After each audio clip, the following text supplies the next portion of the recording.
Les amis, j'espère que vous allez tous très bien. On se retrouve aujourd'hui pour une nouvelle vidéo. Le Bayern Munich s'impose 2-1 contre Stuttgart dans la finale de la Super Coupe d'Allemagne et donc remporte son premier trophée de la saison pour son premier match officiel. Ça fait plaisir. Le premier débrief, la saison est lancée. C'est parti. Juste avant de commencer, n'hésitez pas à vous abonner. On rush les 1000 abonnés, c'est la dernière ligne droite. Merci pour tous vos retours récemment.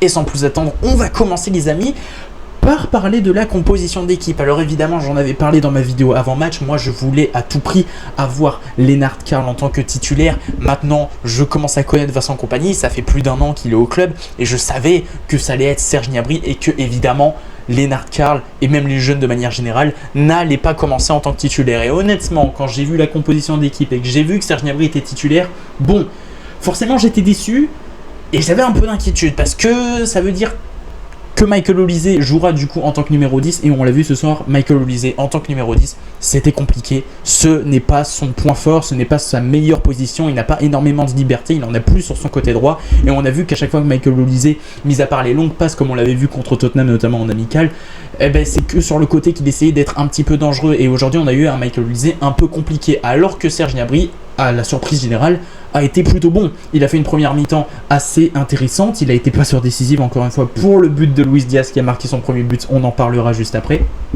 Mais voilà, Serge Gnabry a été plutôt bon. Maintenant, je crois qu'il est sorti sur un mauvais contact et tout. Voilà, ça c'est aussi le gros problème de Serge Gnabry. On ne sait pas si c'est une blessure sérieuse, j'avoue, j'ai pas regardé les informations. Mais voilà, Serge Gnabry blessé. Bon, j'espère que c'est pas trop grave, mais en tout cas, il a été plutôt bon. Mais Michael Olise a été un petit peu moins bon par rapport à d'habitude parce qu'encore une fois, en tant que numéro 10, je le dis, je le répète, il n'a pas énormément de liberté et j'espère sincèrement qu'on va recruter pour que Michael Olise vraiment conserve son côté droit et qu'il soit beaucoup plus performant et que quelqu'un supplée l'absence de Jamal Musiala vu qu'il est blessé, Voltema 2, Nkunku, bref, j'en ai déjà parlé. Mais donc voilà, ça c'était la petite inquiétude de la composition d'équipe, sinon le reste en vrai, pas beaucoup de surprises. Konrad Laimer sur le côté droit, Kimmich Goretzka au milieu de terrain et sinon Harry Kane en tant que numéro 9, Manuel Neuer dans les buts. Bref, c'est la composition que j'avais envisagée. Bien évidemment, j'aurais préféré Lennart Karl qui en plus de ça vraiment est rentré, n'a même pas touché de ballon je crois, et même Lennart Karl est rentré 3 secondes après on prend un but.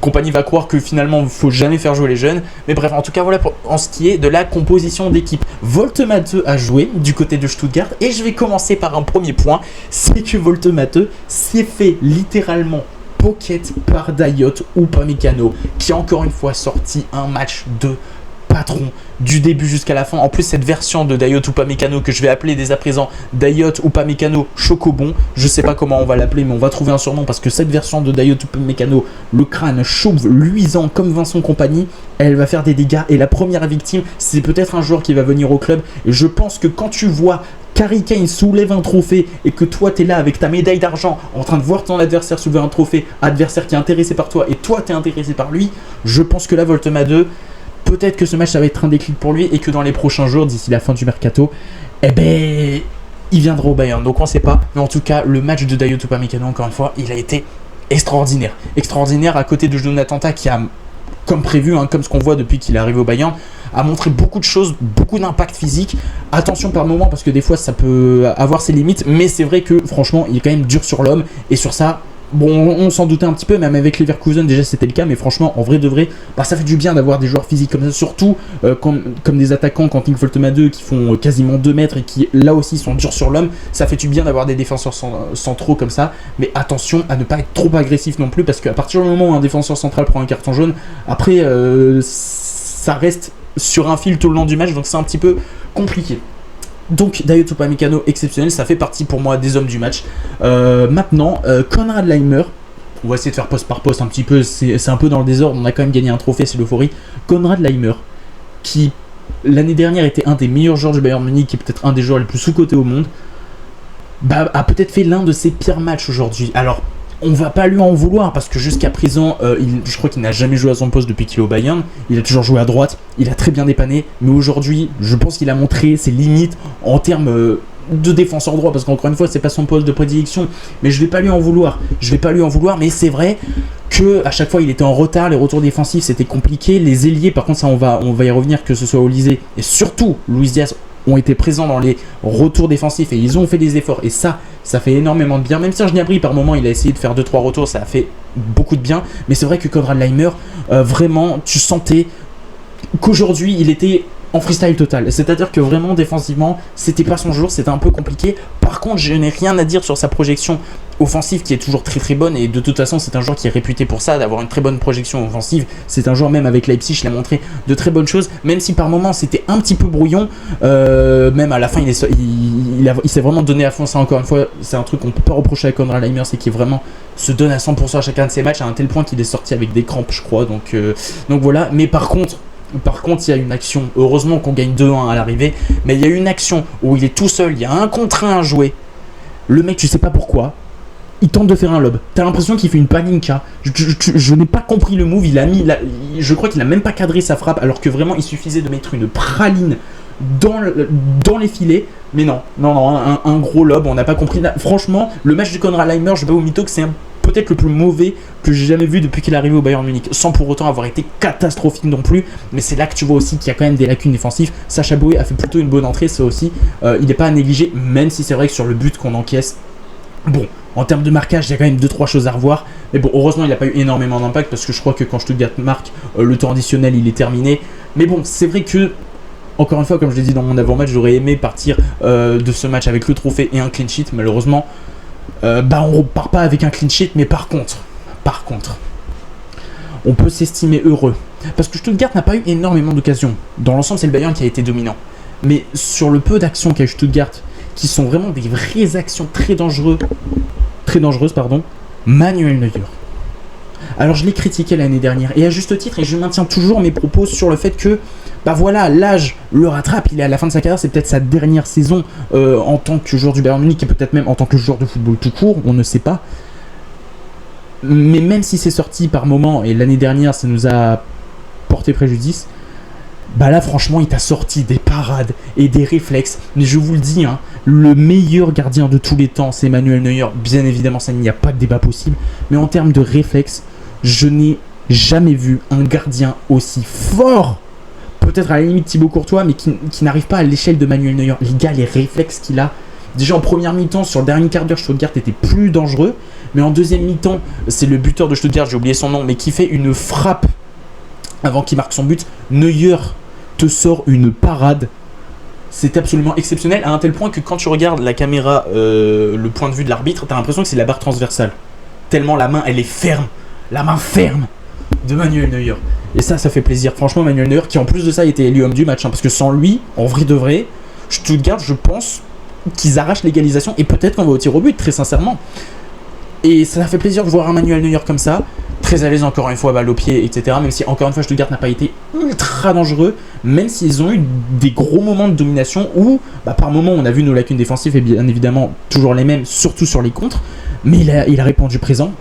Il a répondu présent sur 2 magnifiques parades. Il a été décisif, et ça c'est exceptionnel. Kimmich, un match peut-être un petit peu en dessous par rapport à d'habitude, mais toujours au top. C'est ça qui est fou. À un moment donné, je crois, il fait un petit pont sans faire exprès. C'était Kimmichinho, je crois que c'était en première mi-temps.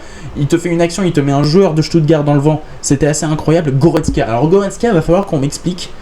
Est-ce que c'est peut-être lui la doublure d'Harry Kane? Non, parce que vraiment en première mi-temps, il a 3 énormes actions. 3 énormes, dont 2 où le mec est même devant Harry Kane. Le mec était en ultra offensif. J'avais vraiment l'impression qu'on jouait en 4-2, 1-1-1, et que Goretzka était devant Harry Kane. C'est quand même assez exceptionnel. Goretzka était hyper haut. Alors tant mieux parce que c'est bien d'avoir des joueurs qui se projettent comme ça, mais il faut faire attention quand même parce qu'on a déjà beaucoup de joueurs, notamment en défense. En plus, on a nos latéraux qui montent énormément. Si tu te retrouves avec seulement tes 2 défenseurs centraux, plus Kimmich pour gérer les contres, c'est compliqué. Alors Goretzka c'est bien, il essaye de tenter des choses, et tant mieux en vrai de vrai, mais il faut faire attention, je trouve, quand même sur ça. Après, je pense que malgré tout, il gère. Il a fait plutôt un bon match. On va pas se mentir. Physiquement, il a tenu la baraque.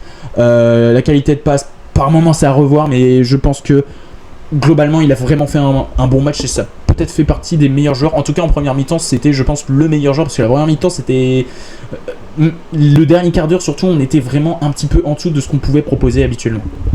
Et enfin les attaquants, et je pense que je terminerai là-dessus, les attaquants, c'était compliqué encore une fois parce que comme Michael Olise n'était pas sur son côté droit, il était un peu moins bon. Alors Serge Gnabry a fait un bon match, il faut le dire. Serge Gnabry a fait un bon match. Maintenant, est-ce que ce sera comme ça tout au long de la saison?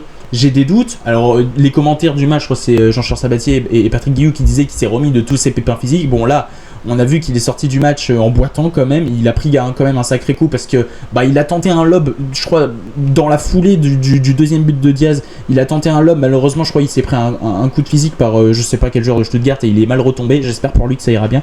Mais en tout cas, Serge Gnabry a fait un bon match. Luis Diaz, sa première mi-temps, il était latéral gauche. Ah oui, j'ai pas parlé de Stanisic. Stanisic qui est peut-être, je crois, l'un des joueurs qui a parcouru le plus de kilomètres côté Bayern Munich. Là aussi, joueur qui se projette énormément. Et franchement, bon match.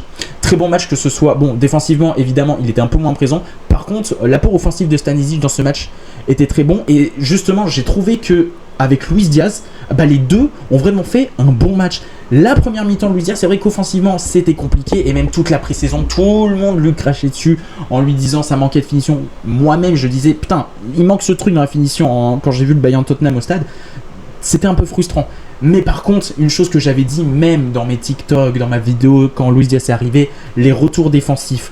Ça nous change tellement de Leroy Sané, mais ça nous fait un bien fou. Sur le dernier quart d'heure, quand Stuttgart avait des occasions et était dangereux, les contres et tout, à chaque fois, Luis Diaz était le premier, avant même Dayot Upamecano, qui était là pour récupérer le ballon et se donner. Et ça, c'est le genre de joueur que je kiffe, le genre d'attaquant qui, au-delà d'avoir une qualité technique exceptionnelle, d'avoir une projection offensive très très bonne, font d'excellents retours défensifs. Et ça, c'est ce que Leroy Sané n'a jamais fait en 5 ans au Bayern Munich. Vraiment. Et ça fait énormément de bien. Alors c'est vrai qu'offensivement, du coup, en première mi-temps, même si il y a eu des bonnes choses, mais c'est pas ce qu'on attendait énormément. Et ce but de la tête en deuxième mi-temps sur une praline vraiment de Serge Gnabry, exceptionnel. C'est un joueur qui a une très belle qualité de tête aussi. Il a mis beaucoup de buts de la tête à Liverpool, je m'en souviens. L'année dernière, je crois contre Tottenham, il avait mis des buts de la tête. C'est un joueur qui marque beaucoup de buts de la tête.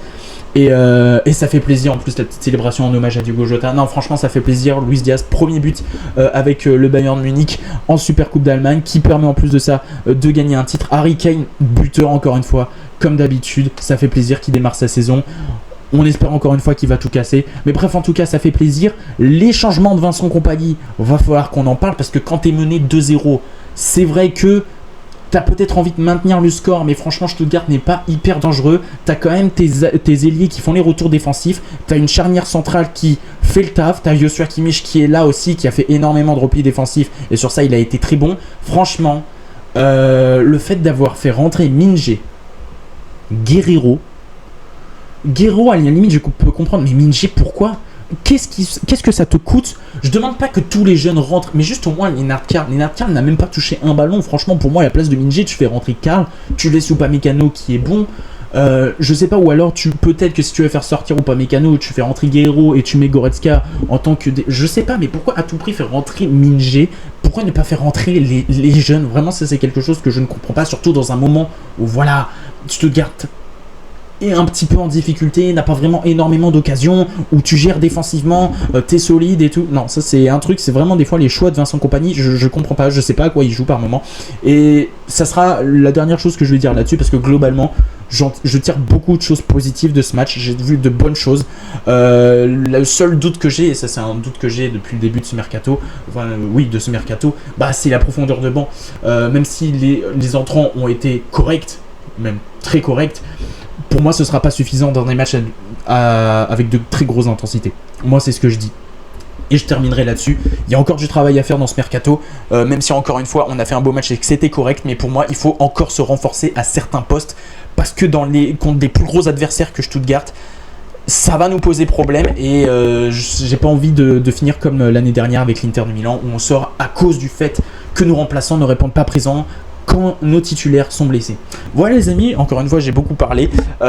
C'est tout pour ce débrief, ce premier débrief de la saison. Si ça vous a plu, encore une fois, n'hésitez pas à vous abonner et à mettre votre plus gros pouce bleu. On se retrouve le week-end prochain pour le début de la Bundesliga, pour le match entre le Bayern et Leipzig. Et quant à nous, on se dit à très bientôt pour une nouvelle vidéo ou pour un nouveau live. Allez, salut.